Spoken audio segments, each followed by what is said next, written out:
inside. Yes. Talking about today, right? Yes.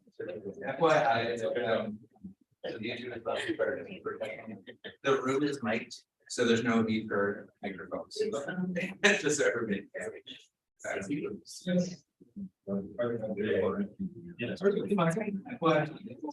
I'm good. So the room is mic'd, so there's no need for. Oh, good. So that's I think it's gonna be. live on YouTube. Yes, so you know, I'm starting this now. We're all up. Just so everybody.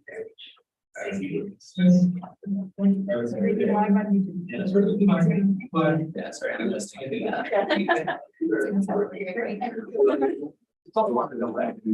Oh, okay, yeah. I think it's gonna be. So like big brother. I realized the camera's like right There.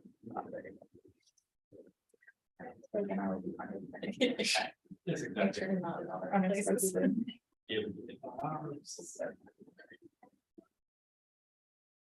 So.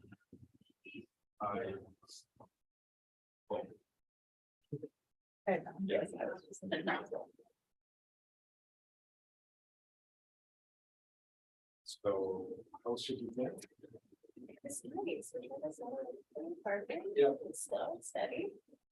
You dug out of your boxes? For the most part, I think there are those few lessons, these boxes where you're like, I'm never gonna get to this because we don't care about it yet. And just put them off the box. Other than that, was everything put it somewhere at this point, so. I'm always willing. They often do. Everything's off put away. Like on the box. Yeah, it is. Just drives me crazy. Yeah, Don likes to shred them too, so if you don't get rid of them, so it's good and wake up in the morning. Shred it. Weekend. Chores.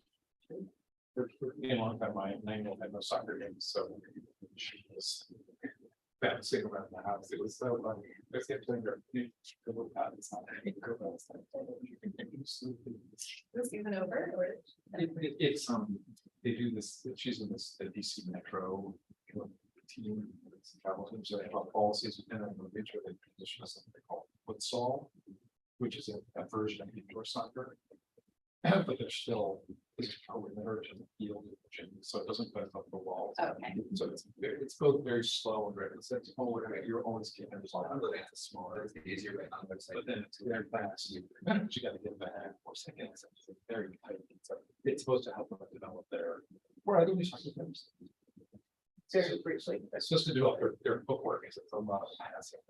Yeah, is that a smaller ball too? They do not use Okay. choose regular football. So it's and they do 5-on-5.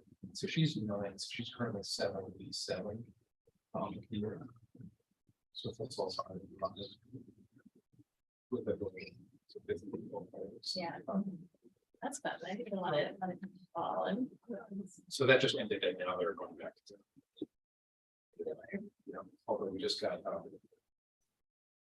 that Jella, the DC Metro permit starts at 6, but they've been starting at 5. But the younger kids start around 6, but they went down 7 and 8 because I guess some of the people actually hasn't permitted or by the 6 because they start later. Sure.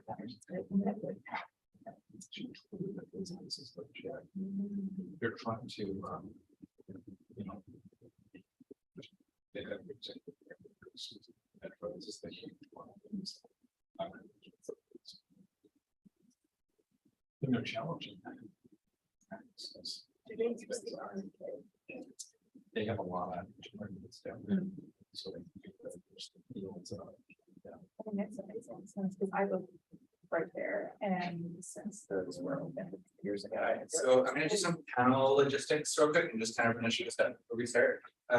So most of the audience is live stream. It's kind of how we want it to be together, but we've mostly advertised live streams during the school day and all that. I think about 15-20 people are CP to come in person. The first part will just kind of be We'll run through the report, so it's be 20-25 minutes of running through the reports, educator quotes that are making the reports, principal perspectives, quotes. And then we'll bring up the panel, so the panel can just stay in the front row, basically for that first section. And then after the run through of the report, we'll bring the panel up, have about 40 minutes for the panel discussion, and 20 minutes Q&A.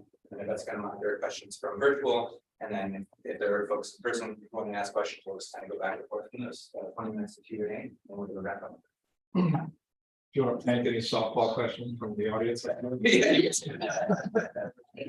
You're welcome to ask. So we'll start right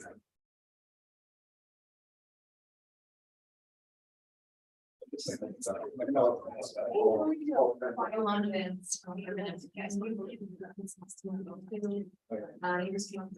Yesterday, we're one of the grantees for the Department of Energy. Was awesome because treatments and agricultural action society. So we had a grantees on yesterday. Our grant was issued by Paula from DOE. She was. Yeah.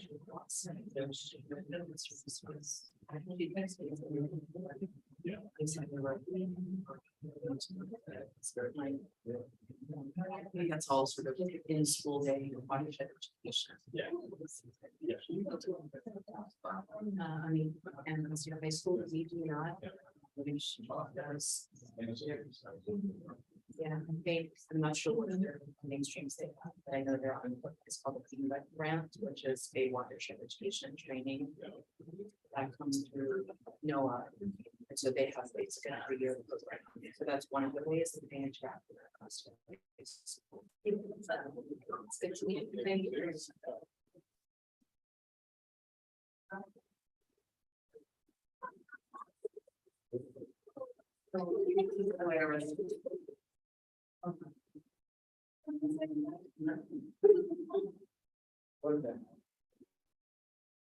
You're Ryan.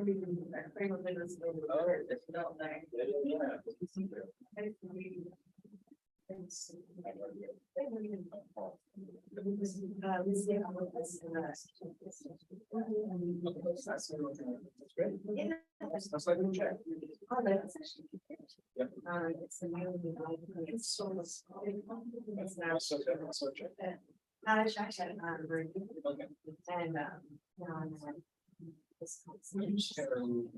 year,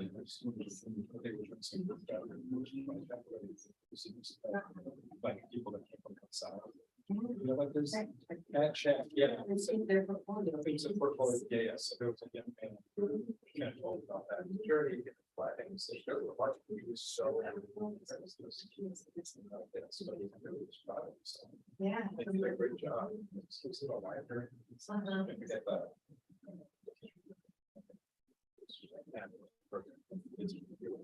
Yeah, they do that. They do it every year. What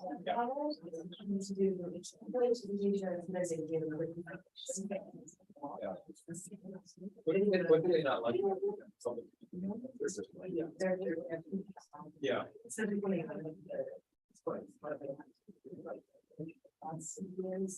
that's what they about this. I think it's the first person in the product. It's a version of it. And the second is it didn't. But apparently it go very well. It's fucking going. Yeah. Just this past Friday. Back in person. I think agreements is. Yeah. Well, practice that every year. Yeah, we were another question. Something, but the younger grades there. That's. For your work and your inspiration for like other teachers. Better.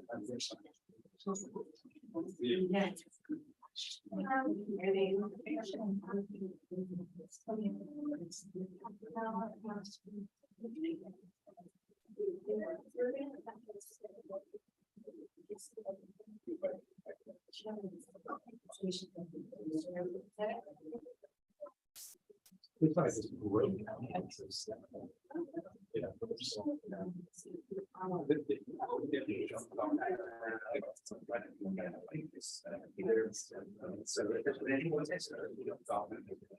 Yeah.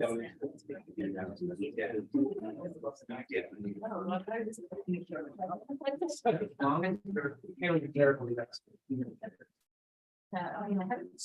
Years I can. Yeah. I'm a bit like an interact. So it's Oh. like, you're not just, yes, but-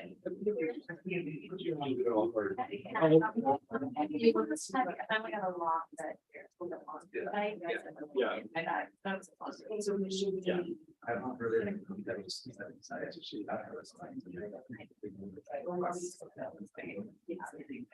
Or rack up, the stand. So. What is it mean? Do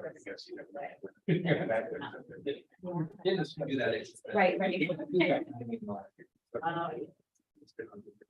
I love it. Because I'm not a friend, I have a lot of students at the night. Yeah.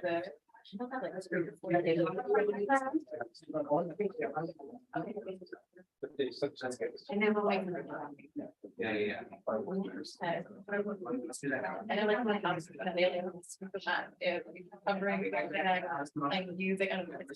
Break time. Well, here's the ceremony.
No, not the word, it's fine. I guess not. Okay.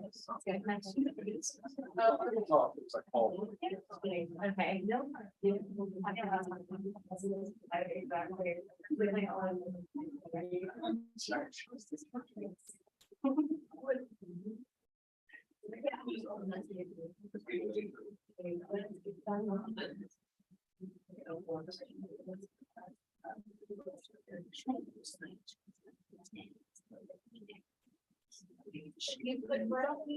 Yeah.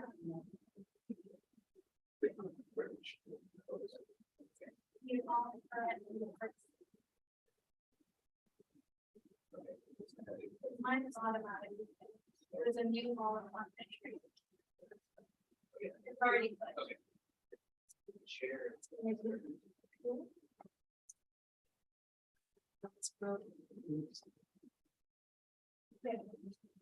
Yeah,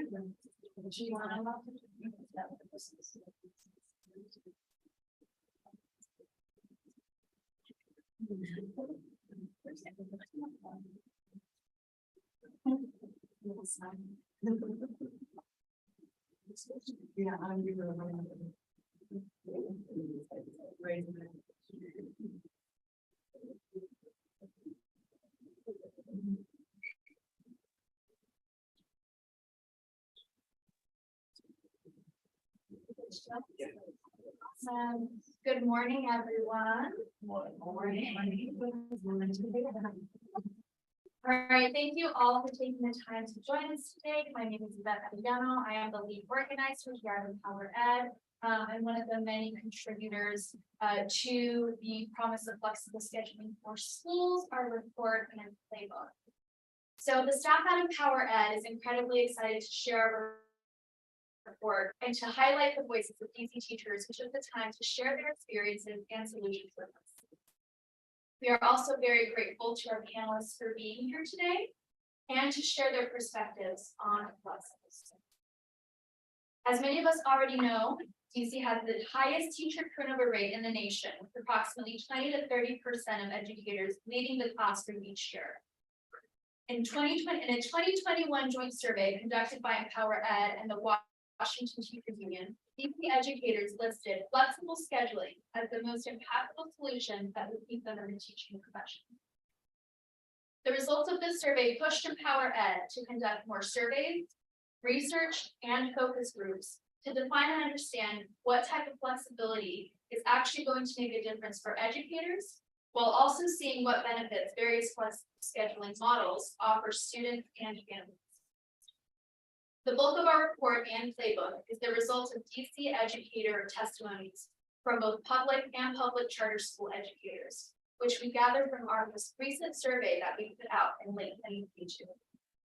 We received thousands of comments, which emphasize how impactful and meaningful job flexibility. In particular, we received comments from educators with children and educators who identify as Black women, who rated flexible scheduling significantly higher than other respondents as a solution that would keep them in the teaching profession for longer. Additionally, DC principals were also surveyed.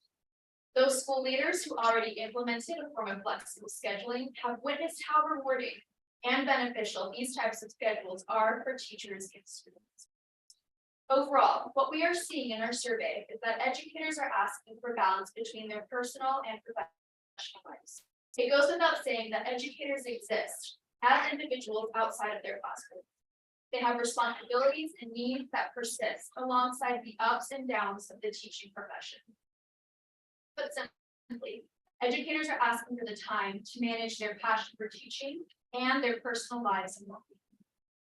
In our presentation today, led by Scott Goldstein, who is our executive director and lead author of the report, we will be honing in on the results of our survey, various models of flexible scheduling for their schools, and recommendations for how to implement these flexible scheduling models. In writing this report, it is clear that there are logistical challenges. However, we truly believe that schools with the proper community support, resources, and input can achieve flexible scheduling models that benefit teachers, students, and families. I will now pass it off to Scott Goldstein for the flexible scheduling report and playbook.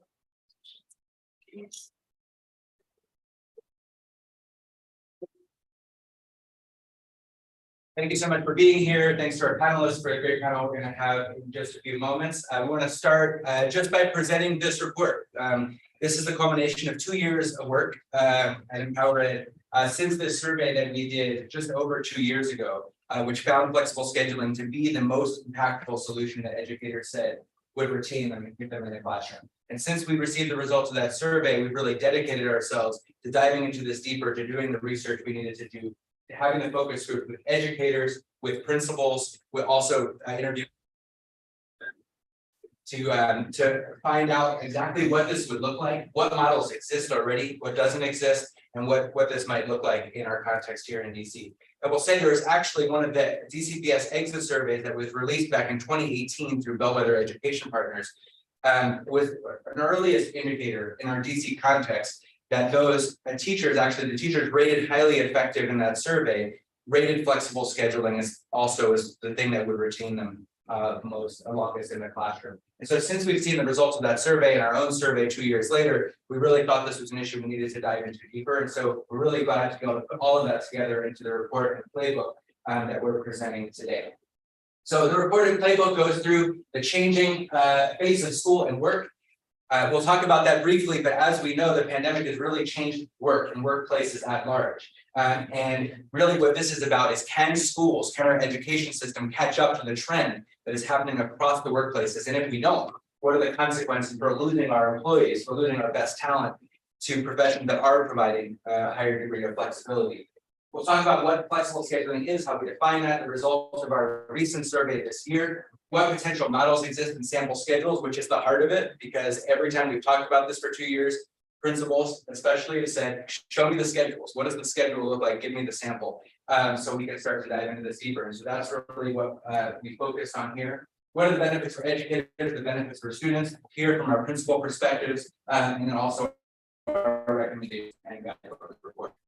So I'm turn it over now, and throughout the report reading, we'll have some of our folks from EmpowerEd, Valentina, Gracie, and Gabrielle to read some of the educator perspectives and quotes that are contained in the report from the over 2,000 comments that we received from educators on this topic. Good morning, everyone. We are living in unprecedented times, and the demands upon each of our lives is strong, real, and taxing. The world is unfolding to meet these demands, and the field of education should catch up. Within our schools, we're feeling the effects of pandemic across the board. Students have suffered immensely, and so have educators. Yet somehow, the mental and emotional toll the pandemic has had on educators gets lost and demands increase. Greater scheduling flexibility would definitely keep me in the field longer, said a DC teacher. And so that really provides a good context for the moment we're in and why we feel like this is so needed. Let's talk about our definition, because really what's fundamental, I'm not going to read what you can see on the screen, but really what's fundamental about this to us is that flexible scheduling is a solution that is both beneficial to students and to educators. That this is a solution for educator retention, and that's how we got into this work, but also that we care about this because it has the opportunity to modernize and enrich the student experience the way students have been asking for and families have been asking for a long time. So when we talk about the definition, it's something that both will help with staffing, give them time for collaboration, and give educators additional time and well-being that they need, but also provide those opportunities for our students. We're going to look at the survey very briefly. We had over 1,100 respondents. They came from 155 individual schools. I think we have, Deputy Mayor will tell me exactly, over 200, close to 250 maybe in total individual school sites. So our survey represented about 155 of those in the respondents with substantial samples from over 100 of them across both DC public schools and DC charter schools. And you can see most respondents told us no, they don't have a model of flexible scheduling right now, but even represented in that almost 13% that do have some flexibility. We heard from over 35 schools that are already implementing some model that they call flexible scheduling in their schools. And you heard a lot from the principals of those schools and the educators of those schools what it would take to do it better. And then you can see the percentages that say they will likely leave after this year or likely leave in the next 1 or 2 years, which is the driving motivation for us as we try to increase educator retention. I will say just about our sample, this is also in the report, but you'll see that the survey results do skew to more experienced teachers and lack some first-year teachers. And so we think, that number, especially in terms of those who might leave, does skew towards younger teachers often leaving the profession. So those numbers could be even higher about those likely to leave. A quote from a Ward 5 charter school teacher. It is the single thing that makes or breaks my teaching career.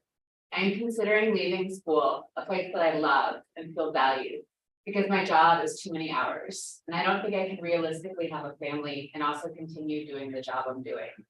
I desperately want to stay, but I need one or multiple of these flexible models in your survey to happen in order to be able to.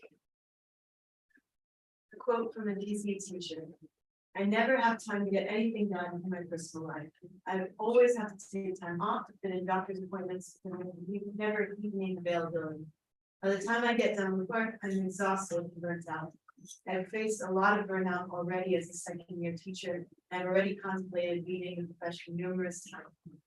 I can see why the turnover is so high. It makes complete sense. I think flexible scheduling would help with burnout significantly as long as it does not change my pay. As it is, I can barely afford to live in the same city I teach. Thank you. So we'll dive a little bit deeper into the survey results now, but we asked them, as we do in our survey of educators each year, what are the things that would be most impactful to you staying in the classroom? Again, 2 years ago, flexible scheduling was the #1. In this survey, it was the #3 thing that educators said, but I would say the difference between numbers 1 and 5 was like 0.01%. So these, if you look at the number 1 to 5 here, these are all the really top things recorded by educators. Higher pay, of course, guaranteed mental health days, which really goes hand in hand with flexibility and educator wellness, flexible scheduling or planning time and healthier school buildings. All things we know are important to those advocating in education spaces in our city. I think really important to note, and this was very evident in the comments, that particularly Black women, especially Black women over 30, significantly ranked flexible scheduling as something that would be more impactful to them and higher on their scale. And I think that's really important when we think about who our teaching force is, who our teaching force has historically, what it has historically been, what we're trying to maintain in terms of the reflection of our students in our educator workforce and staff. So we're going to start going through the actual schedules. We'll go through them very briefly because there's a lot here. But the first is an enrichment day or camp day model. This is where you take 4 days a week and you keep them basically the same, but on the 5th day, whether that be a Wednesday or Friday or another day, you're really concentrating on student enrichment. That might be high impact tutoring that we've done a lot in recent years. That might be individualized and targeted instruction. It might be outdoor learning.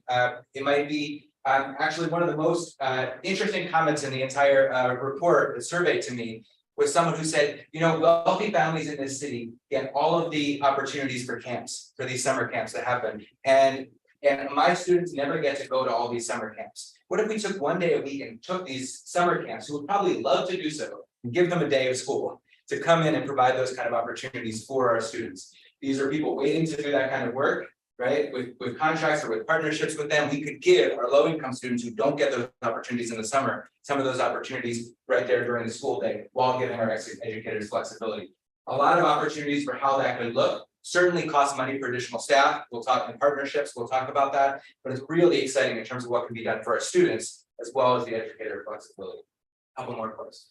Quote, as a district, our focus is to serve the whole child. There's currently not time for that.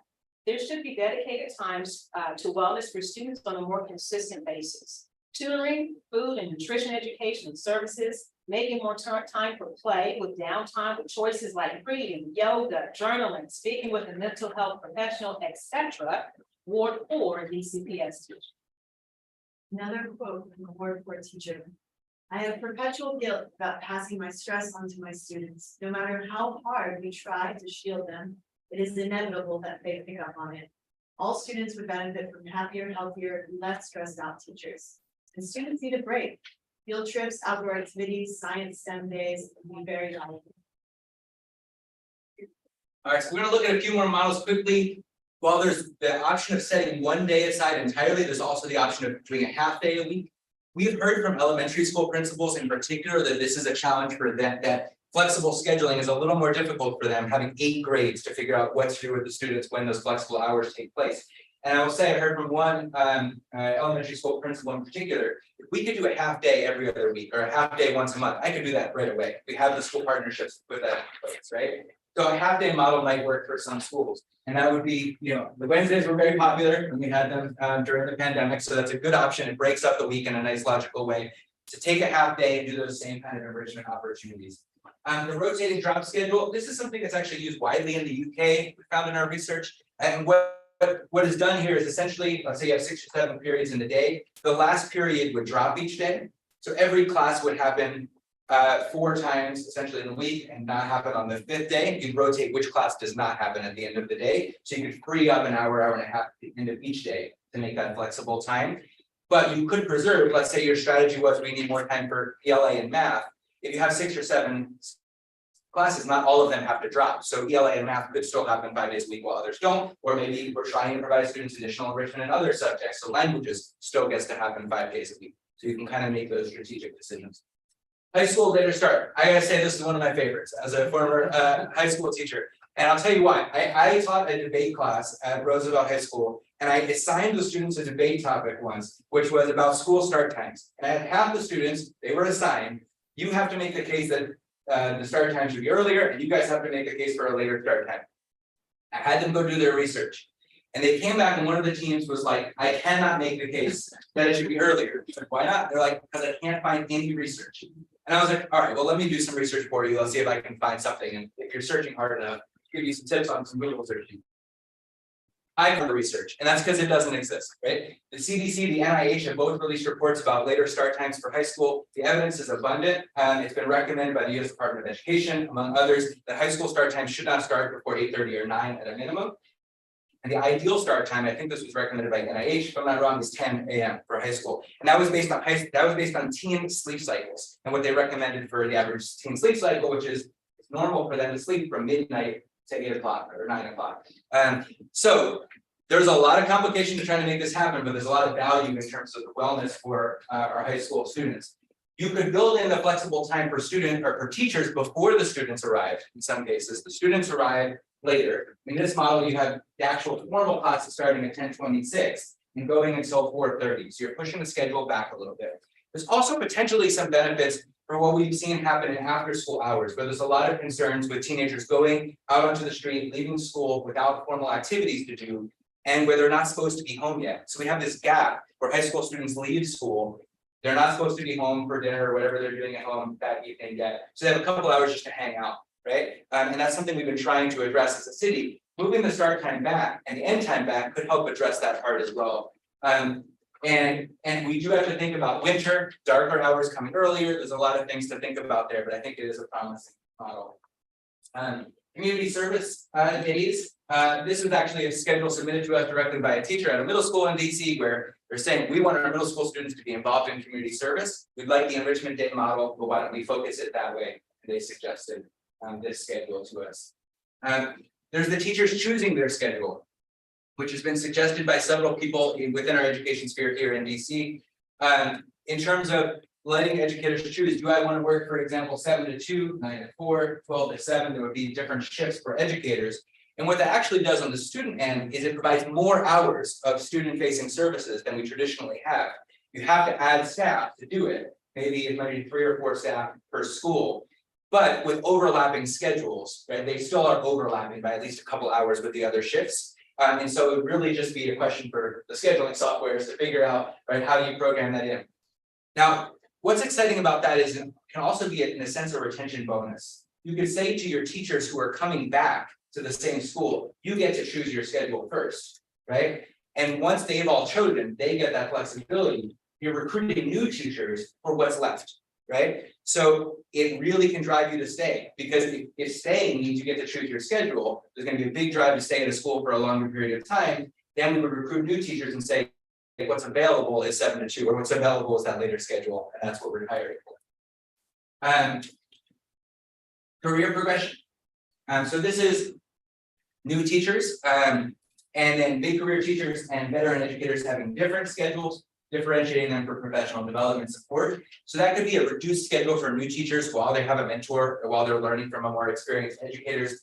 Mid-career teachers having flexible time that's more focused on their professional development.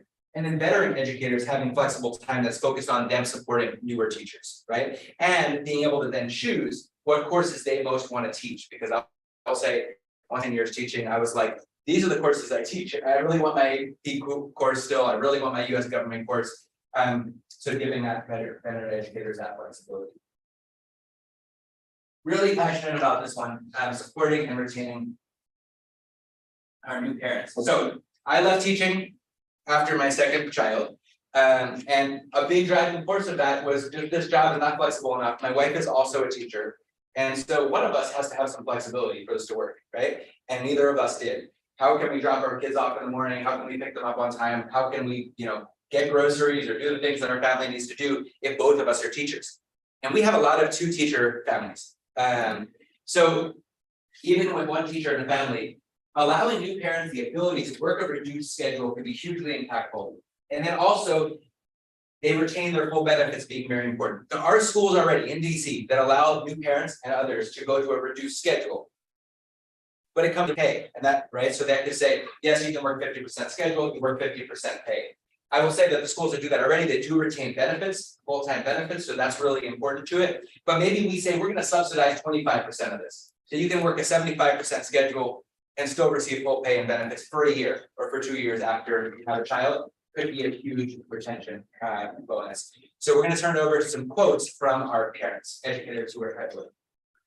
Quote from a Ward 3 ECPS teacher, particularly as a career changer that used to have more flexibility, albeit with a similarly demanding workload.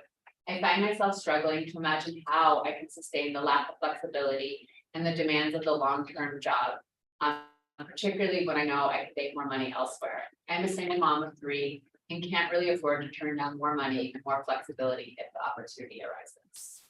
And the next quote continues. Since I had my first kid 5 years ago, I've been constantly conscious about whether or not I can remain in the classroom given the challenges of my schedule.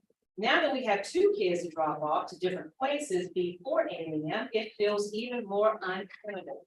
I'm appealing to the administration at my school to see if they're able to make an exception for my situation and allow me to start my day later. If I were to have the option to work a 75% schedule and drop a class, I almost certainly would have done that. Ward 3 DCPS. Another quote. This year, having a flexible schedule has changed my life completely. I went from teaching full-time as a kindergarten teacher to having twins. I now have 3 kids under 3. And there was no way way I could continue to manage the workload while raising my family. I was willing to lose the pay to decrease my hours per week, but I didn't want to stop working with children. Having job flexibility has allowed me to continue serving my DCPS students while also raising my own kids. I'm so grateful to have a principal that appreciates the work I've done and wants to support me professionally. I recognize this as a privilege. 4-3 DCPS. And also, I love that we heard in the survey from teachers who already have flexibility as well, about how appreciative they were, how it's retaining them, how appreciative they are of the principals, because a lot of times it's not that the school has a flexible schedule, but the principal has worked hard to give individuals the flexibility they need. Other proposed models, and there were a lot, we don't have time to go into them because we got probably 100 or 200 different models proposed by teachers. 4 days in person, 1 virtual. Paul Public Charter School is doing that this year, 4 days a week, but year round. A job share option where you're splitting that job with another educator that's 50-50. Increased time for specials, and there was a lot about how we split up our specials teachers, our elected teachers, and our core academic teachers. I just heard from Principal Burko, maybe you could share this later, that they've done this at Howard University Middle, but try to make 3-day weekends into 4 weekends for teachers as a small additional flexibility, providing teachers comp time for additional duties, mental health days, office hours, tailored schedules if people are pursuing higher degrees and they need an earlier release, for example. And then again, prioritizing educators with children, perhaps for that first period off, so they're able to drop their own kids off at school. Staffing, we'll talk a lot about this in the panel, but we have a lot of community partners in Washington, DC, and that's a huge advantage. People who are currently out of school time partners, how can we make them in school time providers as well? We have City here, we have AmeriCorps, we have a huge pool of retired educators. I'll raise my hand as a former educator who would love to teach 1 day a week if that were an option to me, right? So a lot of people who would like to stay connected to teaching in that way. Alternating schedules, and then of course building the pipeline through things like grow your own programs. The investment. So no doubt this is a significant investment. What we've called for is a $10 million pot of money as a grant program that any school to do flexible scheduling could apply to utilize those funds to hire the school partners, to hire the additional staff it would take to implement the model that works for their school. This is tailored, this is individual, right? It does not work to apply a single flexible model to a whole city or even a whole grade band across the city. Schools have to figure out the model that works for them, but what they need is the resources to get it done. We heard that a lot from principals in our survey. And so if they can tap into that pool of money and apply for those, we think that would be a feasible way to get it started with pilots. And over the first couple of years, we'll see which programs are most successful and how we can try to scale them. Scaling them would be, of course, an enormous expense across the city to try to do this citywide. But if we look at other investments that we've done over the past decade or two in DC, like I looked up actually when I was preparing for this, like how many schools districts still have half-day kindergarten? It's a ton. And there was a huge cost to making kindergarten full time. Then we made pre-K 3 and 4 free. We've done some huge things in DC that haven't been done in other places that were investments that really paid off for families. And we think about that in this bucket of transformative things for both students and educators. So there's a cost to it, but it's also a transformative experience for our students, educators, and pay off for our school. A quote from Principal Micah Westerman from City Center Public Charter School. Every Wednesday, students are released early and teachers participate in professional development. However, because maintaining a work-life balance is important to us at City Center or Center City, once a month, our Wellness Wednesdays give our campus space staff an additional 3 hours to take care of themselves. Staff can go to the doctor, take a spa day, or just sit back and relax and enjoy the free afternoon. Wellness Wednesdays have been in place for over 5 years, and the initiative continues to get positive feedback from our staff. There's always going to be too much to accomplish in too little time. However, prioritizing wellness helps all use the time we have more efficiently and with more joy. Another quote from a DC principal. I think it could improve retention and morale. Happy invested teachers equals happy kids and fewer staff absences. Having more flexibility can ease the burden of needing subs, which are rarely available. My strategies are to always approve requested leave, be generous and flexible when possible. As a parent myself, I connect with them on that level and remind them that their family is their first priority over a job. We also provide a lactation room area. We strive to hold all meetings during the workday. Flexible schedules for principals should also be explored. We are 12-month employees with a lot of evening meetings and no flexibility. Consider an 11-month model for comp time to offset the evening meetings. Wanted to make sure we allowed that principal to get that plug in, because we heard a lot from our principals, and principals have just an incredibly demanding job as well. And so, my recommendations now, you can read through them in the report. You have to make sure the schools have adequate funding to make it work, and to tackle regulations together that might get in the way. We have to think about building consensus first. This was, I know, the CEO of Paul has talked about this a lot in the model that they built this year, how important it was to make sure students, parents, and families, teachers were all on the same page about the model before they launched into it. So building that consensus first, activating those OST providers, PAMs, working with union partners. So these things might require an addendum or an additional MOU on contracts, whether they be with the WTU or paraprofessionals unions or our principals unions, thinking about how that would happen. Requiring and funding mental health days. Seat hour requirements might have to change in some cases. So working with OSSI on some of those things, and including attendance requirements.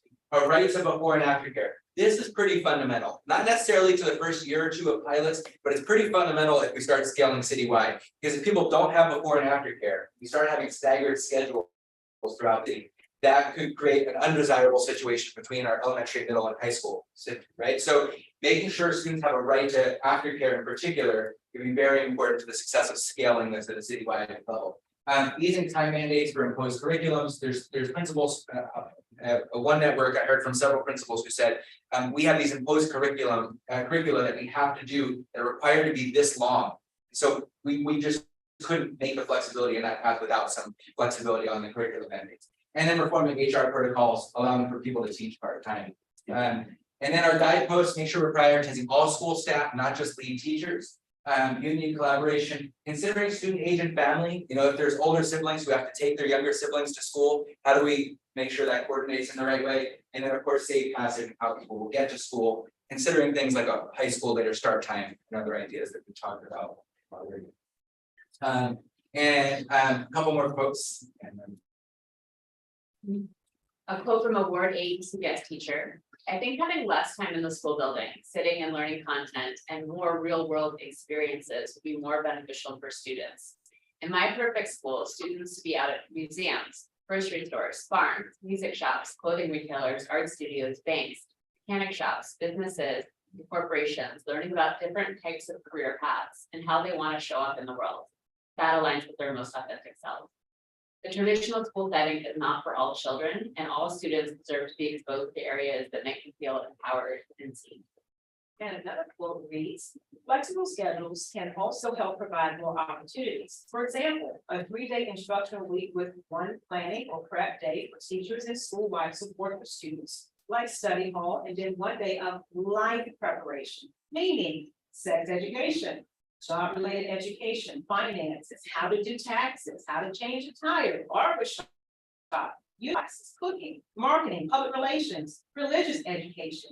Use that 1 day to provide tools that will take our students further in life. Ward 7 DCPS teacher. Thank you so much. And I want to thank Valentina and Gracie and Gabrielle for bringing those educator perspectives to us this morning. And we're going to call up our panel for a discussion on everything we just heard about. So I'm going to call up the panelists to come take a seat. Who wants to go?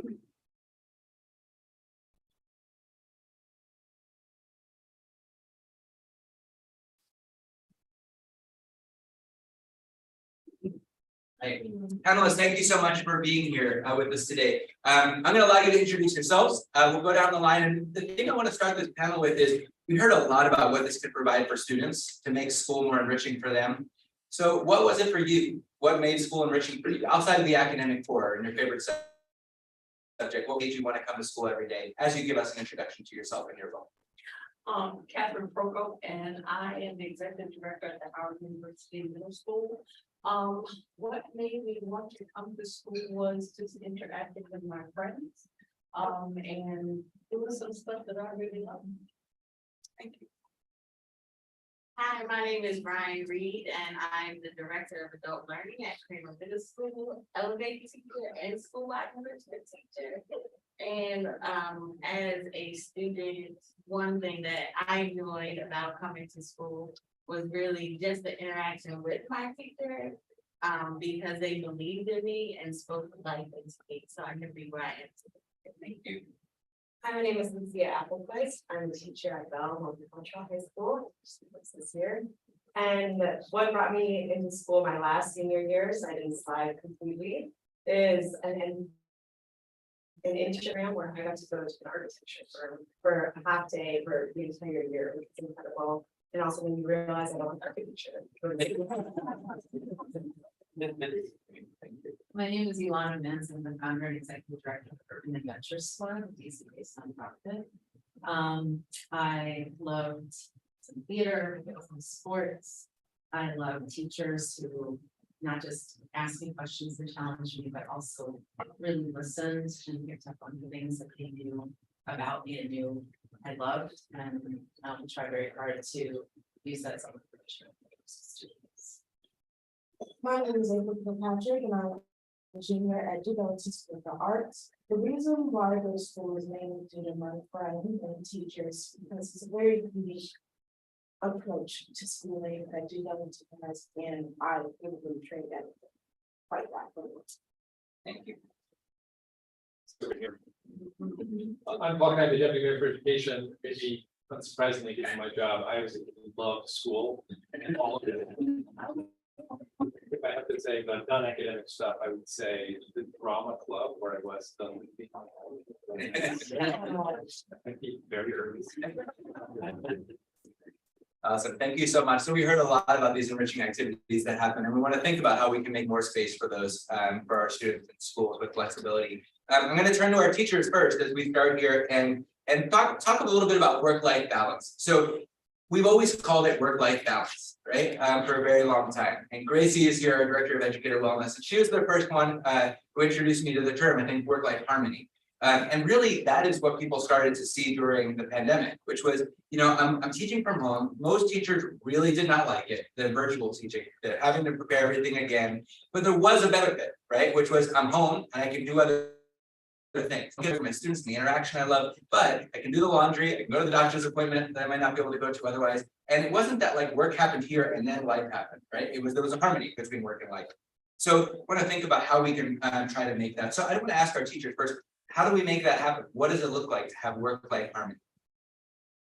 For me, so I'm 29 years old, not yet 30, and I have Rolls Royce of teacher schedules. I have one prep and I have planning at the end of the day. So it's incredible. And I still have to take a nap at the end of every single day. Like I walk in my apartment and I hit the bench for at least 30 minutes because I'm so exhausted and I don't have a partner and pet even. I just have me to take care of. So in order to get that harmony, I do need a day of sitting and thinking about what I'm teaching, which is what I do normally, but now I just do it on Saturdays, which is unfortunate for my social life. And I would like to get my things done that I need to get done that I can't do at the end of the days that I really should.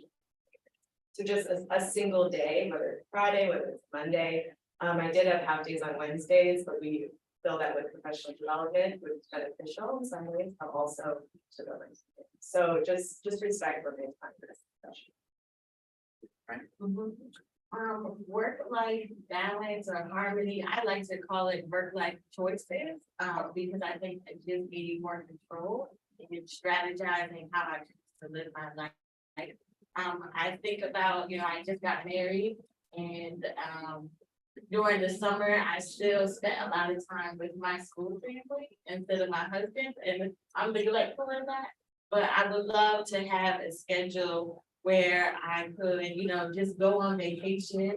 People, I don't get to do those kinds of things because I'm just so invested in making sure that we have opportunities for our students, for our staff. And that is my biggest joy right now.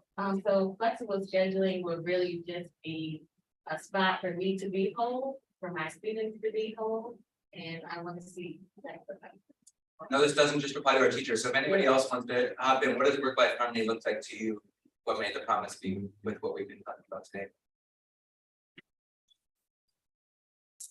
I think for me as a nonprofit executive director who's not in this field before 10 years ago, I was in a job that offered me some flexibility while I was, all my children were young. Tried really hard at Urban Adventure Squad to emulate that, to make sure that we have as much flexibility, because the most important thing is that when we show up for the kids in the morning, for our full day programs, or for school visits, we have to be well rested and we have to be ready for everything. And I give out classroom teachers pretty much every day of my work, because they are doing that 5 days a week with no flexibility and space preference. Yeah. I think work-life harmony, rhythm is about children. And one thing that teachers don't have is they don't have a choice, because the children come no matter what. And so being able to say, you know what, I'm not coming today because I have another teacher's going to take my space, and to be able to make those choices. And as I'm learning with our, younger staff, that, birthday is really important. Birthday means vacation and go to Jamaica and whatever else. Big birthdays, thank you God for the birthday, but it's something different. And so being able to do that and not understanding that, okay, you're going to be gone for 3 days because it's birthday time. So the choice. Yeah. We talked about a lot of different models here today, and there's a lot more in the report. What excites you? And I think maybe we'll go in reverse order here and start with the deputy mayor. What excites you about what you saw? And as you think about the potential models. So first of all, I would say, I think this is an incredibly important contribution to what I would think of the citywide conversation about teachers and teaching profession. I love seeing the models down to the detail of what the schedules to look like, because I think that's the way that helps people understand what we're talking about. We're talking about flexible schedule. I think a lot of this actually lives in different places. The most remarkable number that I saw was that 13% of teachers surveyed are currently experiencing some flexibility, which I gave a lot of heart from. Because I know we need to do a lot more to promote the profession. Professions like DC have wonderful things for the teachers and to work. I think I was most inspired, honestly, about start one, because I know that research very well, and I think about it all the time, and I constantly consider how hard it would be to do anything like that. But I think that's an inspiration to do that. So there's a lot going on in the city, and we'll talk about it. But I think that was what I do. Thank you, April. As a high schooler, as the deputy said before, and later start to high schools, or even like getting the one zero divided off, I feel as though that's super important, because as a high schooler, like literally yesterday, I was so tired that I could barely get out of bed. And I was like, another day of school? And for New Wellington specifically, our school day starts at 8 and it ends at 4:55. That's a whole work day. And we have to do that every single day. It doesn't make any sense. And it would also give high schoolers a chance to actually like take care of home like responsibilities and what high school have adult like responsibilities. Yeah. They have jobs, they have to work. And especially as like a minor and having to take care of all these responsibilities, and then having to take care of academics, and then having to take care of your relationships, personal and non-personal, it's just too much. And I don't think the current model, they're allowing us the time to do that and mature into adults. Yeah. I'm excited about the half day or full day possibility, because a lot of that is already going on. A lot of community-based partners are already working with schools to make that happen. So if there's public charter school that has an early release day at 12:30, 1 o'clock, organizations like ours will come in and students through maybe the end of aftercare, which is Sean there. And I think that's absolutely possible, because we already have demonstration models to not. Absolutely. Yeah, I would agree with that as well. Thank you, Shepard, here. I hear from my seniors, one, when I told them I was doing this panel and talking about flexible schools, flexible schedules, they went, yeah. Because they want school to be a little bit more interactive, a little bit more entertaining. And with my old half-day schedule as an actual senior, I can say maybe exciting an adult, because I have that adult responsibility.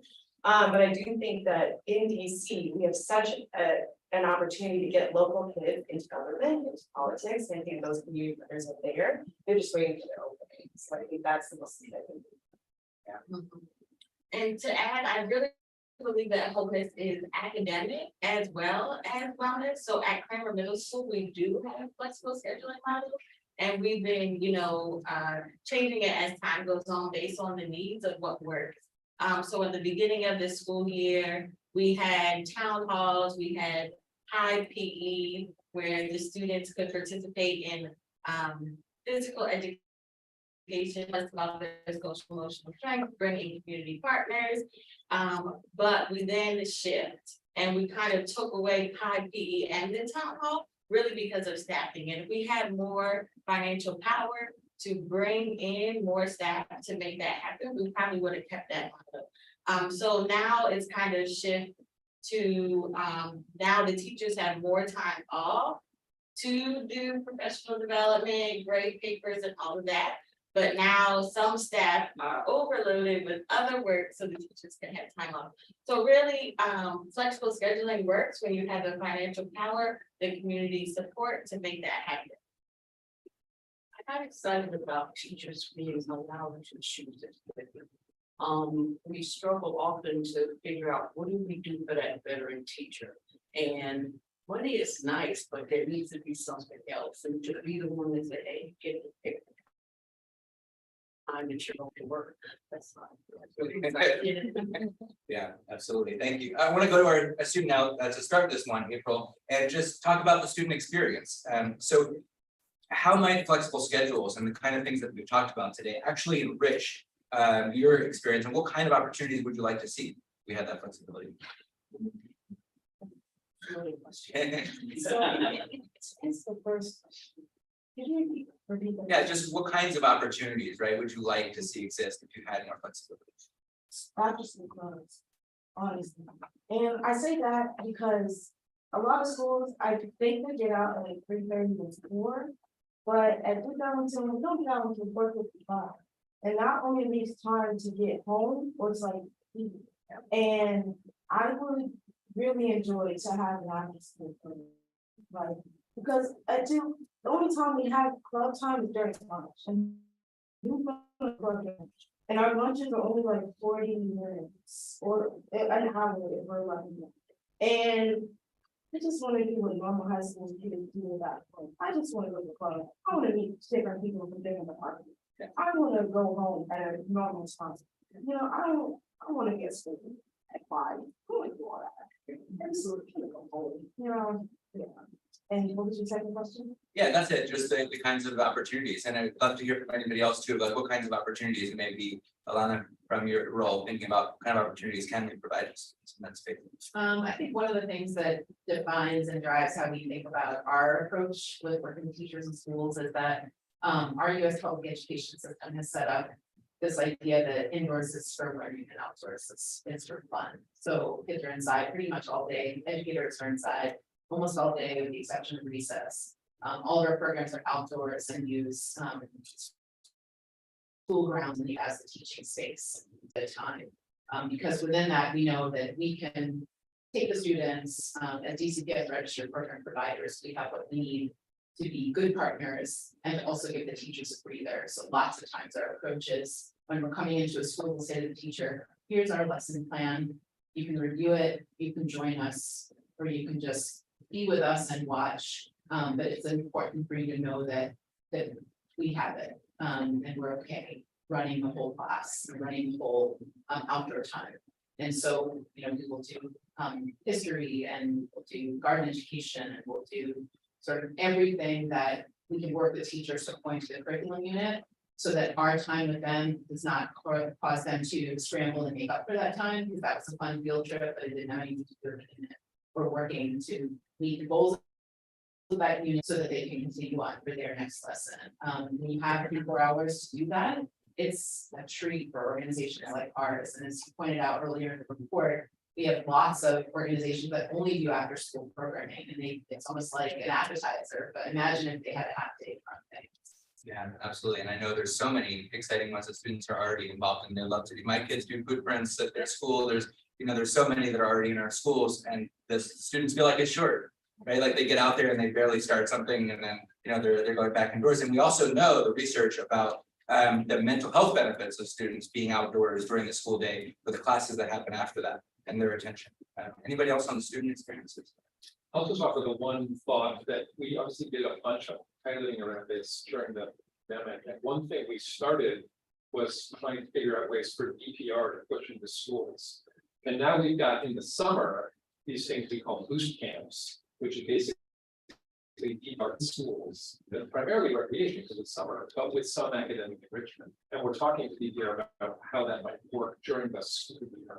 Because you could imagine now that we're getting professional recreators who are providing just fun and engagement, which is what we all want for our sports activities in school buildings, partnered with school communities, what that would look like. More of that during that school year.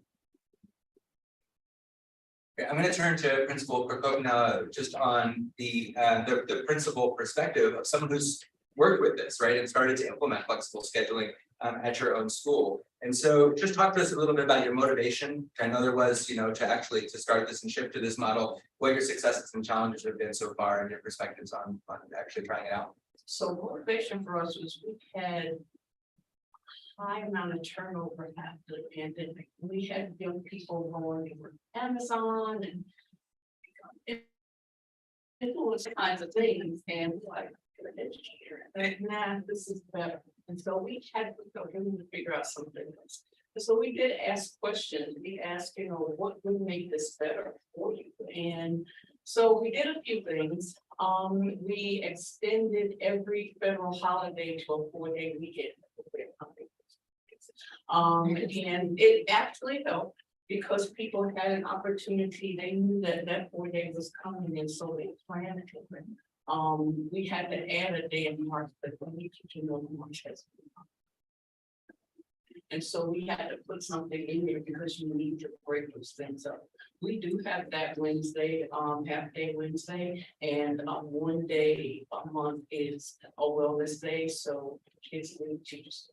And we do still have some parents who need that coverage. So we do have some folks in there doing some of those for our students. And so again, like we're talking, people always, we don't live to work, we work so we can live. And so we have to make sure that we're providing the opportunities for them to live.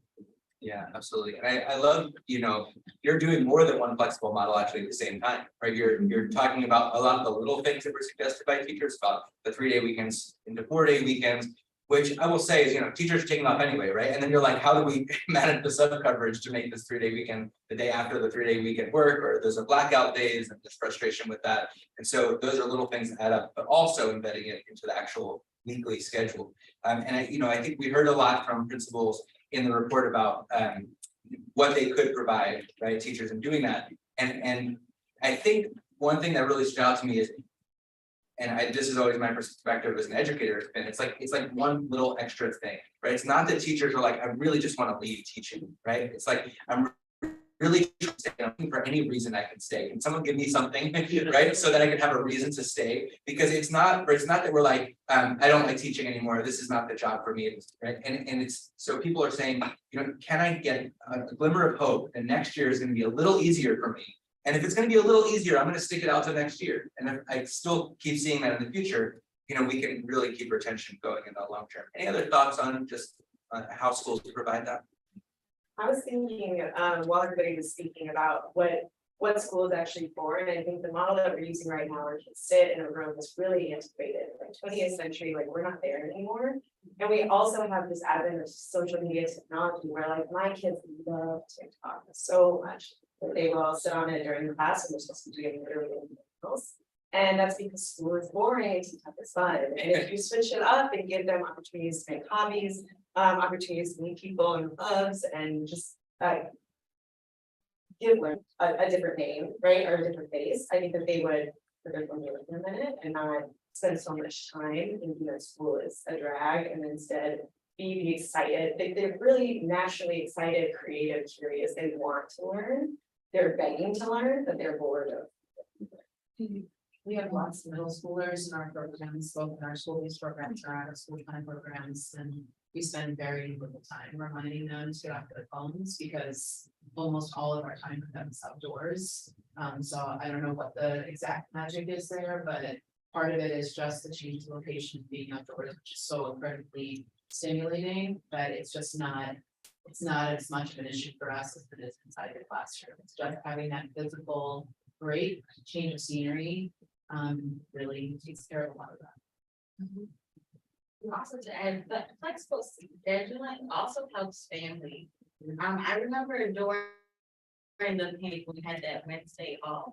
We had advisory students that we would connect, call their family every single week. And because of that, our school won the standing ovation award. And then when we went back from, the first year after the pandemic, we didn't have that time anymore. And then our relationships with our families suffered a lot because of that. And then now this year, when we have the new flexible scheduling model, the families really wanted that time because they sometimes, they need their kids' help with different child rearing things that they're responsible for. So flexible scheduling, it helps the students, it helps the school, and it also helps the family. I want to talk about that because we haven't spent a lot of time on the parent perspective. So I'm going to add in kind of a question here and just some thoughts as a parent to start off with, which is parents are constantly thinking about coverage throughout the year. We were talking about this in advance of the panel today, right? Just, how we, whether it's our long breaks or an additional day in the calendar. And right now the PD days are kind of all over the place, right? And so like, as a parent, I'm always like, oh my God, did I not schedule a camp for that PD day? There's one next week, how is that happening? We just had one. And so I know parents are constantly like, how do I get coverage for my kids with all these PD days happening? Building some reliability into that, right? Where we know like PD is gonna happen on these Wednesdays that are pre-scheduled, that happen once a month. Building a routine into that be hugely beneficial for parents, right, who need some predictability and coverage often, whether it's for days off, parent-teacher conferences, or other events that we build into the calendar. So just let me stop on that point for a minute. Any thoughts about how this is helpful to parents and parent perspective?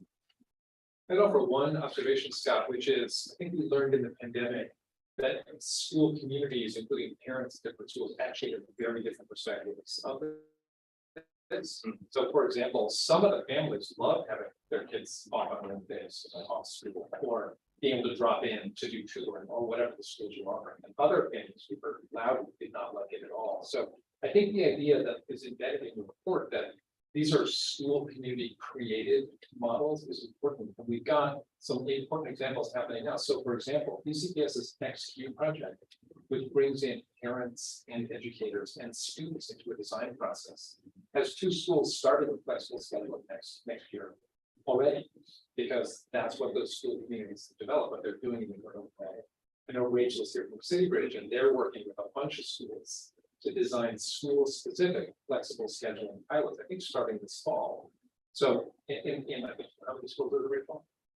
Hopefully 10 to 15. Hopefully 10 to 15 schools. And so they have to be unique. And those educators will understand what their families want. So there's no, I think it's nice that's all on the parent equation. Yeah. Absolutely. So, and I think that is part of that was we talked about earlier, to build consensus first, right? That make sure it works for everyone that's in that school community and that it's tailored to them. And what our job is really just to provide the resources. And there's a bunch of things, the resources, the regulations, the protocols. And so that's kind of what I want to go to next, starting with the deputy mayor, which is how do we make space for this? Because there is no single model that works for every school. And we could just say every school is going to have this later start time, or every school is going to have the enrichment Wednesday, certainly not all at once, right? And so how do you think about the role of the mayor's office, the deputy mayor's office, and other education agencies in the city can play in helping provide that structure, support, the investment to allow schools to do that, and also balancing autonomy, which we really want for schools, and the support of it. Yeah, it's a very good and powerful and concrete question, because it gets at a few different levels that we have to think about. The first one is funding, because if we're talking about a new model which requires additional adults, which some of the models do, and or requires new partners that are paid for in schools, which some of them always do. You've got to then talk about how do you find the sustainable money to do that. And as a city, we have to decide what's the trade-off, because if what we're saying is we want DC to be a wonderful place for teachers to work and to live, and to be the premier place in the country for that to happen, there are lots of different ways in which you can support that. All of them cost money. Take simple affordability. We just settled a WTU contract. Teacher comp has gone up. Teachers here are now relatively well paid compared to some of the surrounding jurisdictions. That was, anywhere between $200 and $300 million going backwards, and call it $110 to $120 million going forwards per year going to teacher comp. We could have put that into flexible scheduling, but we put it in comp. Let's say we want to do housing affordability. Now we're doing mortgage assistance, or we're going to establish low subsidized rental units for teachers, which we're building over in board aids. We could have put that towards flexible scheduling, but we're putting it towards housing subsidies. What about tax subsidies that would actually make the city more affordable, and so on and so forth. So we have to get the balance right, because all of these things are vital, as we know, including what we're talking about here, which is making the schools and the career a wonderful place for our students to go into, as we all work out of professions. So that's a trade-off on the funding side. And the last thing I'll say is there's also regulations, which frankly, we've got to also have a conversation about. Do we actually want to reduce contact hours for into learning? Because we might decide, actually, we don't need as many contact hours in specific courses, because the trade-off for teachers is going to cause them to actually be more effective anyway, right? So there's a balance there that I'm not sure we have a very good answer to, although I'm sure we have perspectives on that. But the regulations we can actually change. Policy is mutable, and we just have to make sure we're doing it in a considered way that still values the learning of school in these new ways. So that's what I would say. And I'll just add, one thing we didn't talk about in great detail was in the recommendations is what do we call learning? What do we call contact hours, right? So if the school partners are with them and they're doing experiential learning, I think we mentioned in the report, real world history, which is a, third party kind of course that they're taking. Well, they're very much doing world history in that course, right? So is that counting as a contact hour for world history, or is it only when they're sitting in their regularly scheduled world history course that gets scheduled? So thinking about contact hours differently, and not just, are we reducing them, but also what's for people to do competency-based instruction that exists in policy, frankly, but that's another way in which we can actually remove teachers and educators, where you actually do spend less time, the students are actually progressing more quickly. So these are things we have to work on. Thank you. To the rest of the panel, what kind of citywide supports are needed to make this reality for your schools? So I'm gonna agree with Paul, and I have to say that, not cheap, but Paul really is a very supportive partner to schools and to charter schools particularly, because we're kind of purely outside. And so with that same funding, with the WTU contract, we're a little bit behind the eight ball because we don't get that. And so as he's actually working with us, as we're working with the council to get that, so we can actually support our teachers. But you said something piece about what was learning. And we learned it was different during the pandemic, and we tried to shut it back again. So then before that, and at some point we have to put a stake in the ground and say, it doesn't look the same for every child, then we can't keep trying to do the same thing every time. And so that's where this flexibility comes from. And just say, okay, we don't need them in 80 hours. It is maybe 100 hours. So I mean, any. And so really just make some real good decisions around that and stop. One other thing I would add is that that's an individual thing, but a lot of times we look at schools as an expense and as a very expensive thing instead of an investment. Children don't exist in a vacuum. There's students right now, they're going to be students forever. They're going to be the people that sit next to you on the bus, or the people that walk next to you, that serve you coffee, that right. There's so many things that the students are capable of that right now that we can put in a box, say with teachers of like, you exist in a school. And it's so much more than that. And just in a conversation around like what we put our money into, it should all be into school. It should be like majority into school, because it's everything, right? It's every career, it's every person that the city touches. And I know that's an incredibly big thing to say, especially policy or politics, but it just makes sense to me, and I know it makes sense to a lot of the students and teachers that they're worth so much more than they're getting everything.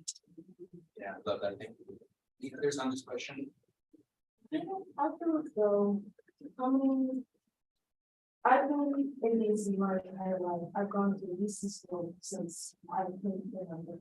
And schooling is so much more different than the school that you go to.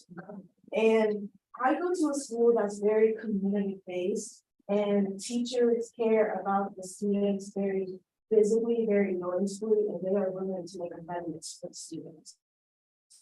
And I think that's very important because not every school is a community, despite what they say. And I feel as though it's also very important for a community to be there. So then teachers can then speak on what they know about the students, because administrative side, they don't work as closely with the students as the teachers know what their students need, because the students, at least at my school, tell teachers what's going on. But a lot of students, we're going through a lot at home. We've got all responsibilities. And learning is not going to look the same as it did a whole season in the 1900s. So learning in the 2000s is so much more because now we have access to the internet. Now we can actually get on Zoom and we can get into the classes again. We can actually go on Canvas and see what we learned.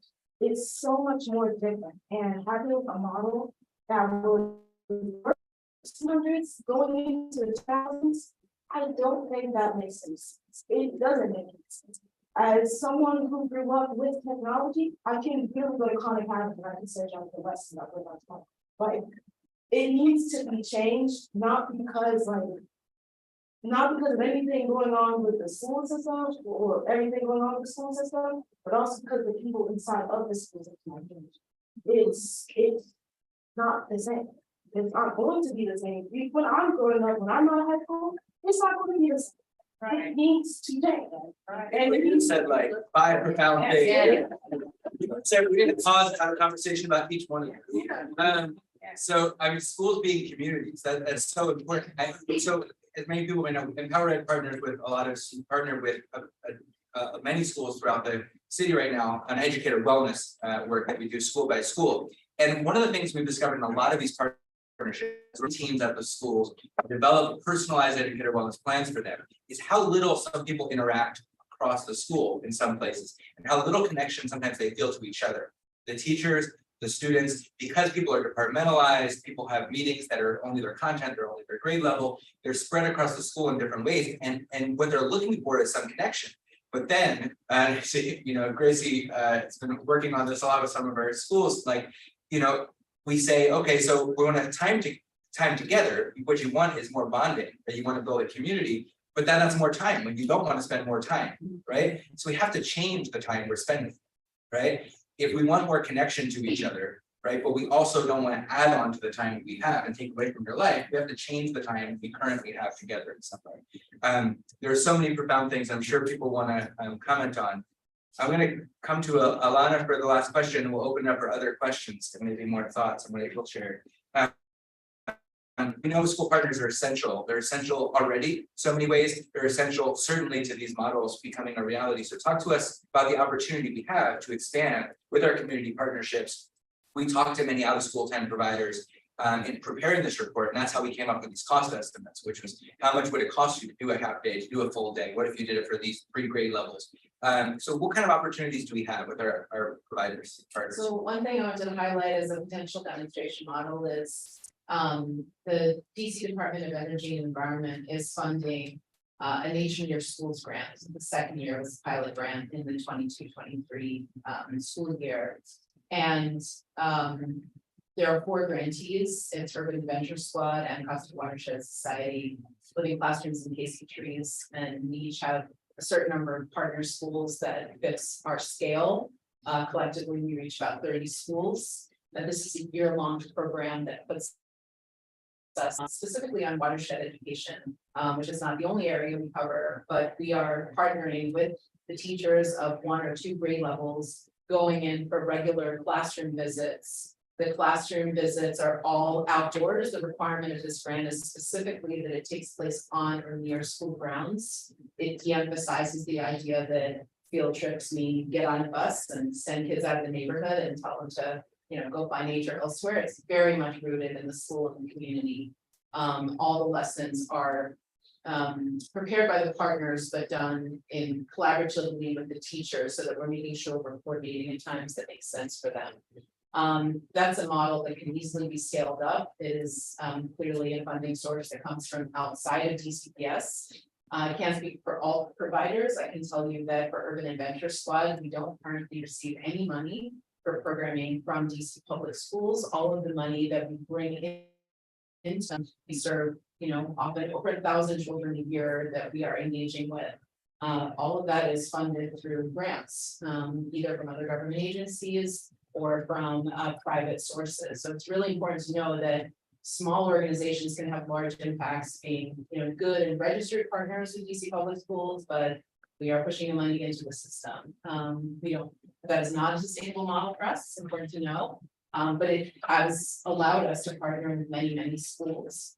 There are lots of opportunities for expanding on that in ways that make sense. And if we were looking at it, as April says, each school is a community that builds a community. It is very important for schools to be able to leverage the community-based partners that they're already working with, and for there to be some kind of centralization. So, for example, we serve on the DC Coalition for Equitable Outdoor Education, which is outdoor learning providers, families, DC government officials, where we do a lot of coordinating. We don't have statistics yet on how many schools collectively that we cover, but it's a large impact. I don't think it scratches the surface of how much we could do collectively to expand those efforts. The important thing is, these organizations have to be great community partners who can work directly with principals, with teachers, and when Urban Adventure Squad is planning or starting any kind of program, the first conversations we have are with teachers and principals to say, what would actually work here? What do you need? What would be helpful to you? I think that's where all of these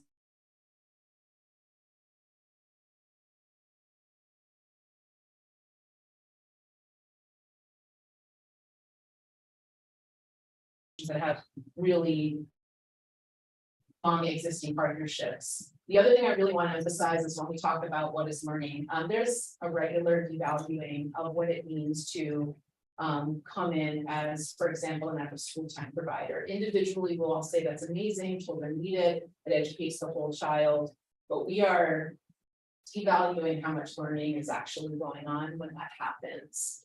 Even just how we talk about arts and music and PE as specials. Those were often the things that I can't remember exactly, but really during the pandemic that was happening on Wednesdays, but Wednesdays were flexible.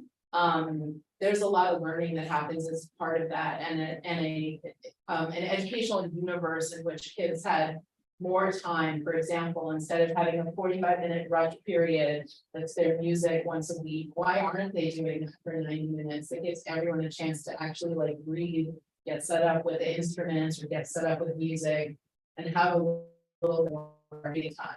So my experience working with teachers is that everyone is kind of breathlessly moving from one step to the next, and we don't get to take a minute together. And the great news about the outdoor and community-based providers is that it gives everyone a chance to take a minute, and pushing that culture into the school system in a way that says this can happen during the school day, and hey, it's learning, it's rich. I think that's a wonderful way forward for the public education system.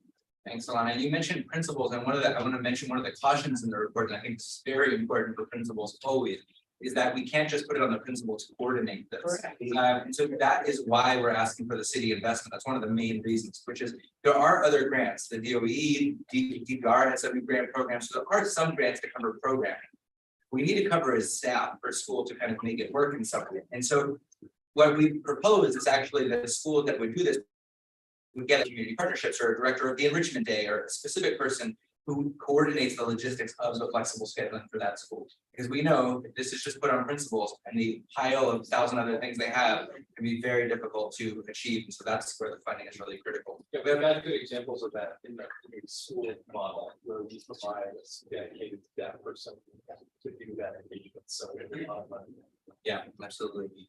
So I want to go to questions in the last 15-20 minutes we have here from both the live audience and then anyone either on the Zoom or on the YouTube page. So if you're tuning in on the live stream, please feel free to drop questions in, and that will monitor that for us, and we can start with the questions. Anyone has one from here?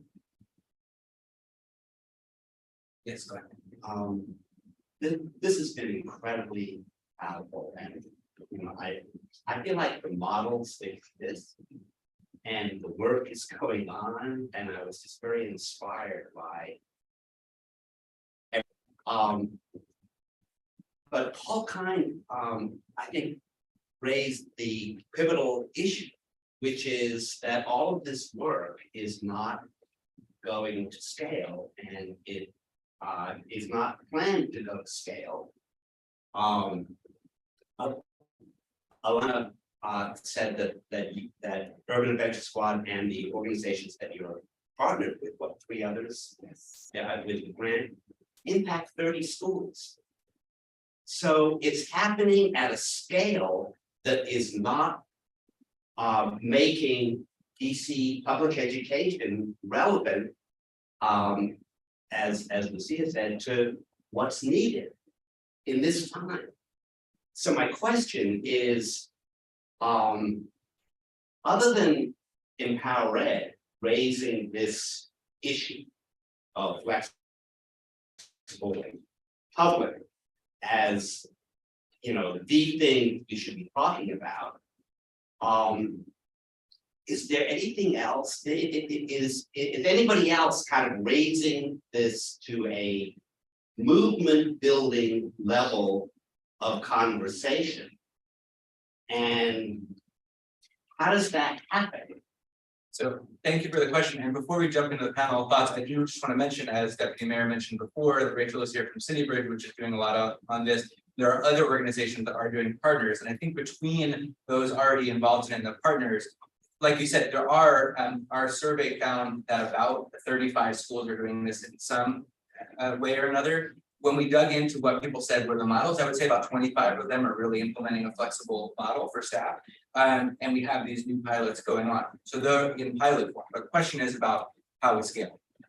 I think that's a really important point, and I think the thing to keep in mind is that you can't build that movement without pilots. And one of the things that I've noticed about, so for example, the Nature in Your School grant that I referred to, we're covering 30 schools this year. I don't know on my the numbers for what it was last year, but that grant did not exist before the pandemic.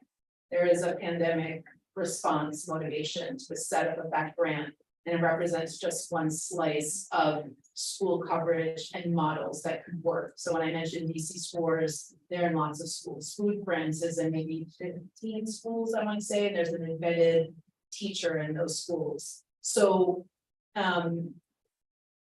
when a school system decides that it's culturally important to make a change, then organizations like ours start to come together in communities of just in our spaces, very much like what Scott was talking about with the teachers. The teachers are in their areas of the school getting their stuff done, and they don't have a minute to look up and say, how can I connect with other teachers on the other side of the school building who I don't get to see? Well, as soon as they have that opportunity, different kinds of collaboration happens and you start to make change. We've seen a lot of change in the understanding around outdoor learning, for example, because that's our thing. Pre-pandemic, it was, the focus was like, as far as kindergarten and early childhood education, and we keep pushing and saying, we're missing the message here. But people started to connect to that message when everybody was in lockdown, and the best thing you could do was take a walk around the neighborhood.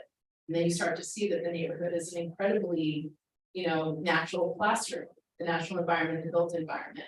So once we start to talk about it and have pilot projects, and once our elected leaders start to talk about it and put money behind it, then you have a movement, a culture that looks a lot different than it does now. Another thing I would add that we've all touched on briefly in the report as well is just staffing in general. There isn't enough staffing in schools to begin with. There's not enough substitute teachers to help teachers, and it puts a lot of burden on them. And I'm teaching seniors this year, and not a single one of them wants to be a teacher. They said it in unison multiple times, so they have to do your job. And I think that that's, you know, teaching is not an attractive profession right now, especially with all of the articles about how teachers are being burnout and everything. So when you get these pilot programs in place, when you get like Washington Teacher Union, salary increase, like, all of those things are helping bit by bit, but it really is a slow process to get people to one, want to be teachers, to want to stay in teaching, and then once they're in teaching, you know, people that work. So it is really difficult. I want to, if I can just pile on, because I couldn't agree with that before, and I think, I come at this in a very specific way, which is, I actually think Washington DC has a very strong public school system. When you just look at the facts over the past decade, and you look at the increase in graduation rate, you look at the increase in learning that we've seen, you look at the NAEP results, DC is over on the right-hand side. It has seen the most growth of any city in the country. That doesn't mean that everything is perfect, and that doesn't mean we don't have a long way to travel together, but we're strong. Now, how are we able to humans and reduce the opportunity gaps that we see across the city? We're only going to do that if our teachers remain strong and healthy and passionate and committed. And so I do think this takes a movement. And I do think it requires us to think about not only what is life like for teachers in schools that we're talking about now, but what is life like for teachers in the city. And there are lots of ways we can work together to build a culture that actually respects and honors teachers in new ways. When I go to schools and I ask kids if they want to be teachers, they also all say, they laugh basically. And that's not right. Teaching is actually a wonderful profession. We have to look at our pathways into the profession. We're doing what we don't have time to talk about it here, but we're spending a lot of time trying to figure out how to get our students excited about teaching. And then we have to look at the profession in schools, and then we have to look at the city as a whole. Is it a city that is welcoming and attractive to teachers? And there are things we can do on many dimensions. So specifically, there are lots of people working on what life is like for teachers in buildings, including a lot of school communities that are just doing it because they know they have to, thinking about states as one example, and many, many others. Rachel might want to talk for a minute about what City Bridge is doing, because they're piloting 10 or 15 schools this fall on exactly this topic, trying to work with communities. And then XQ, as I mentioned before, is another place. So you've got this momentum building around ensuring that we remain a wonderful place for teachers, because we have to, in order to grow our strength as a system. But Rachel, you want to spend a minute? Yeah. So one thing I think we're not talking about is the money that we save when we solve these problems. So one thing they say in corporate America is it costs a whole lot more to gain a new customer than to retain an existing one. And so we're talking about what we need to put in to make these transformations, but we're not able to quantify how different it's like to look at how much money we're going to save and having a stable, healthy teaching force across the board. I will also just say, I think and this is both a comment, but also kind of a question for the panelists. I think there's a relationship here between the isolation in the teacher scale and one teacher, one classroom model, which is also a huge source of burnout, and this flexible scheduling conversation. And so I'm curious, for those of you who are doing this flexible work, how has that shifted how you think about staffing across your school and sort of pivoting from what I would assume is more the framework of a teacher record with paraprofessionals, instructional aides versus more fluid teams of teachers that are really collaborating about supporting the student. So for us, it's, so there are grade level teams. And we realized that the grade level teams were in like a silo, like sixth grade had no idea what was going on.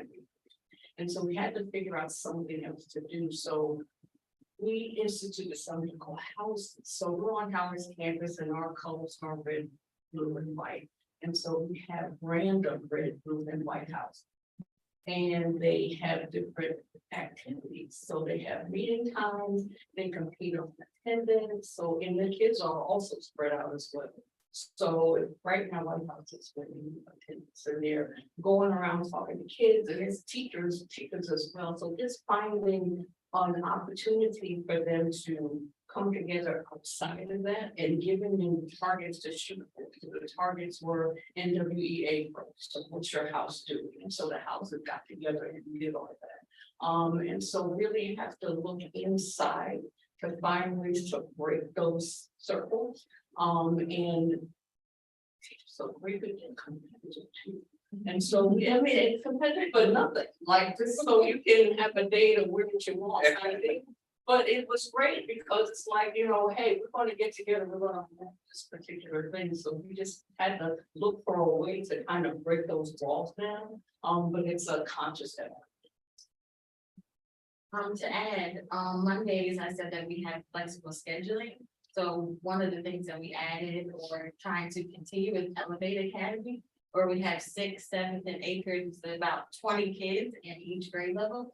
And the Elevate Academy teachers have been collaborating together. So some of the benefits are mentorship. We have our 6th graders being mentored by our 8th grade students. And we have a teacher who's planning the trips for the Elevate Academy. So we're sharing the work. And that is definitely one of the benefits of that. Thank you. I want to go to our student rep on the state board, Lee Kurtzman. Hello, I had a question about, I think this is very similar to the first question that was asked, but when we think about it from a policy perspective and collaborations with council and the DME's office and the chancellor and the state board and OSCE and all those groups. What kind of things should we be looking for? And what kind of balance should we seek to have with both like enough support? So like Scott was saying, principals don't have to take on the brunt of the work. But also enough flexibility that schools can do and collaborate with things like LSAT and student groups to figure out like what works for them. What kind of things should we be looking for in these areas? So first of all, thank you for your service on board. Thanks for being here. I think it's a very, very important question. Do you mean things in terms of citywide supports and resources that should be available, or do you mean just within this community? How should they be figuring out from an approach perspective what they want to do? I think both. So like Scott talked about like the WTU contract and how like it might be different for charter schools that are still trying to resolve these issues. So where can we see maybe cross organization collaboration and what kind of policies or legislation should be turning to OSCE and council and different groups to kind of look at? So I have probably a partial answer to your question, and that is that what we're going to do now is look at the places where this is happening either organically or through support. So I mentioned XQ was a place where we have 2 BCBS high schools actually fully engaged in flexible scheduling next year. We want to look at that and understand where do we have to waive requirements or regulation? Where do we have to try and find additional resources if we want to do it in a sustainable way? We'll look at the pilots that are happening across the schools here. We're investigating those. Again, I'm talking about the City Bridge pilots where they're doing this considered approach to flexible scheduling and they're codifying what they're learning. And so that way we're going to understand what we think school communities actually need. That's why my answer is partial, because right now we don't exactly know. And in that sense, we don't quite know what the trade-offs are. We know some fundamental truths. It has to be oriented towards the actual school community and can't do no one size fits all, as we said in the report. We know there are different models, some of which cost more, some of which require different adults and so forth. So the one final thing I'll add is that this year my office is leading something called an adequacy study, which hasn't been done since 2013, and we're very excited about this because the question we're asking is not what do we think, well, it is in part what do we think it takes to get to an adequate school, but more importantly, what does it take to actually resolve the opportunity gap in the system, and that includes you need in the building. So we're going to be looking at schools across the city and figuring out what's the staffing like, who's in the building, and who do you need in order to be successful as a school. And that will also be an important contribution to this conversation.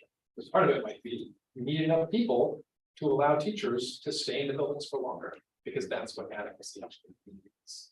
So that's a partial response, but others may be wise. Thank you. Before we go, we have just a few minutes left. Are there any questions virtually? Okay, so I saw, so Sam. Thank y'all for this, you may kind of, you sort of touched on this already. I'm just trying to get an idea of, given budget considerations, what's the feasibility of following through with $10 million request, given what we already have status quo, and with that, what would the distribution of the school look like in terms of the boards, public versus charter, social economic, all of that.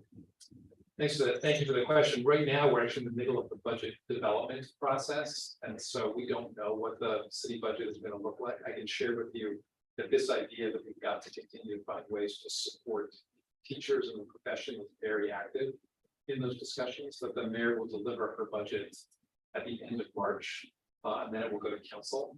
And so at that point, we'll be able to talk about specifics, but at this point, we don't know specifically what's going to be in the budget. Follow up. But as far as what you heard today during the presentation, with the budget not coming out until March, are you going to go back to the drawing board, with fellow deputy mayors and put this on the table, see where it fits, defend the pot?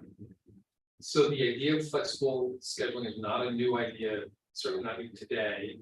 We've been hearing from teachers. I think every single school visit I do when I gather people together, they talk about how the profession's changed, how they would like some additional flexibility. It does sound and feel different in different schools, as I've shared, and we talked about here. So this is very much a live part of our ongoing discussions about what we can do to sustain and nurture the profession at large. And as I said, there are lots of choices that we'll have to make as a city. I certainly want to collectively, and this is certainly one. In the meantime, we're doing a lot to support and promote where this is currently happening and where it's being funded with philanthropic dollars as an important push on our priorities. Thank you. I'm gonna do one more question as we run out of time here and go to Mr. Bovis. So I'm gonna try to be quick, as you can. Thank you for being here, everybody. This is fantastic. With regard, and this is kind of like a budget issue too, I guess, with regards to community schools, which will impact flexible scheduling. I just wonder what the probability is, because I think it's a low number of schools right now in the city that have access to community schools, which brings in community partners, et cetera. So what's the probability of that being expanded to reach more schools across the city? And I'm thinking in particular about schools where trauma is high, right? And so if we can have more community schools in those particular wards in the city, that's going to bring community partners in. So, with the challenges we have right now with teenage crime rate, et cetera, that's rising, one great possibility for helping these students to respect their city more is by having community partners come and push into their schools. So then their horizon is broadened because they see more than just the schoolhouse itself. They see more than just the neighborhood because the community is taking time to come where they are, meet them where they are. But with the community schools right now, the access to it is so limited. What is the probability of that being expanded, in particular in the wards where we have such trauma, high levels of trauma? Yeah, I think we have 20 or 30 community schools in the city. I know we've got OSSI funding that provides the staff member comparable to what we were talking about here. I don't know if we're going to expand that this year. I do know that we are committed to that as a model for the very reasons that you're describing. And in addition to that, we are indeed funding more community partnerships. Our Safe Passage Safe Blocks program relies on community partners. As you know, we're hiring trusted community members to be in around schools that go to some of what you're describing. Some of our high impact tutoring work actually does come with an additional coordinator to help ensure that the partners who are involved in that tutoring work are integrated fully into the school community, but the principal doesn't have to attend to them. And I think that also goes partially to what you're describing. And the community school model is one to which we are committed. I don't know if it will grow this year, but I know we're planning on sustaining and continuing to learn from it for the reasons that you're describing. If I could just add a point that perhaps if it can be expanded, then this working is proactive as opposed to adding more SROs to schools, which oftentimes is after the fact or increases more trauma. If community schools can be taken to the table in terms of a proactive measure, again, to have these city community members come and push into the schools, that's going to impact perhaps how the students see the schools and see the city as a whole. So that could be mentioned as well. Yeah. We fully agree with you. Again, in the Safe Passage Safe Blocks program, part of the model is for the community organizations and community members to push into the schools to work with the young people, particularly on things like skill building, conflict resolution, and so on. Because that's really, really important part of what you're describing. But again, it's not a full answer to this incredible challenge, but we are actually making some progress. So thank you. Last word from our student. Yes, going off how to close the opportunity gap. I think that sometimes instead of asking who you need, it's maybe asking what you need instead. Because a Ward 2 school is going to be so much different from a Ward 7 or 8 school. And I feel as though in order to close the opportunity gap, it would mean leveling the playing field. And in DC, I don't know if that's possible since the playing field is so much more higher for wards closer to 1 compared to wards closer to 7, if that makes sense. The gaps are just too different. It's too big. I guess it could be closed, but a Ward 2 school is not going to be the same and it's going to have significantly more opportunities compared to a Ward 8 or 7 school. And also the communities there are it's not the same. And it doesn't look the same. The children there are not going to be raised the same. The financial, economic standing of the children in those 2 wards are not going to be the same. And I don't think that, unless you saw that, I don't know if you're actually going to give children in DC actually what they really need in order to close the gap. Because it's just a lot of different factors that goes into the schooling that affects the schooling, that affects the teachers, that could be solved significantly faster or significantly slower based on the community or the children or the families there and they're standing there. And I don't know, I just feel as though in order to solve that, it's going to be solving significantly more or other issues to then get to that same place. Well, thanks so much for ending on that, because that's why we're all here, right? That's why we're all in this work to try to solve that issue. And it does require a lot more than just our education system to be active in solving those problems. And I'll quote a former member of the Public Charter School Board, Steve Mumbaugh, who would remind people frequently that his maxim was, are we giving poor kids what rich kids have access to or get? And if we're not, think about what you're doing in advocacy. And I think that's it's something I keep on my mind, because when we think about how we implement models like the flexible scheduling, it is about our educator retention. But we have this graphic, as you see out there, educator wellness, student wellness, as a virtuous cycle, because we believe that those 2 things are very much connected. And why we care about our educator well-being is for the educators themselves, but also because their role is there to serve our students.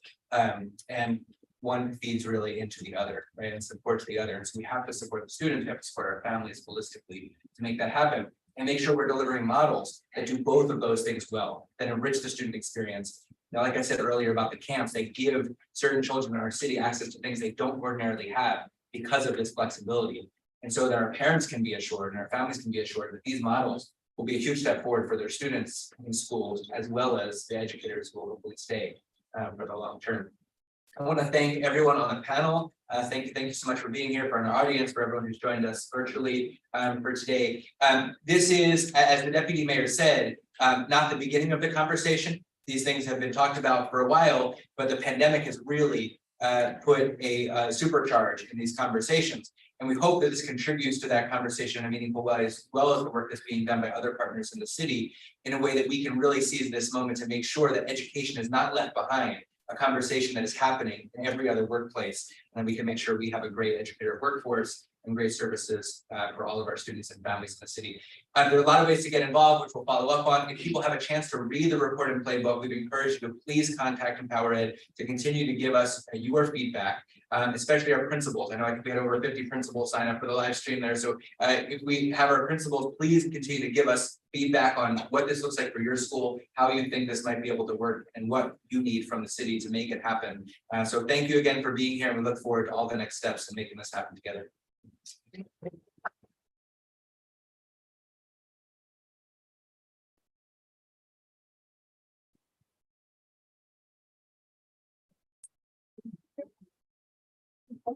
Absolutely.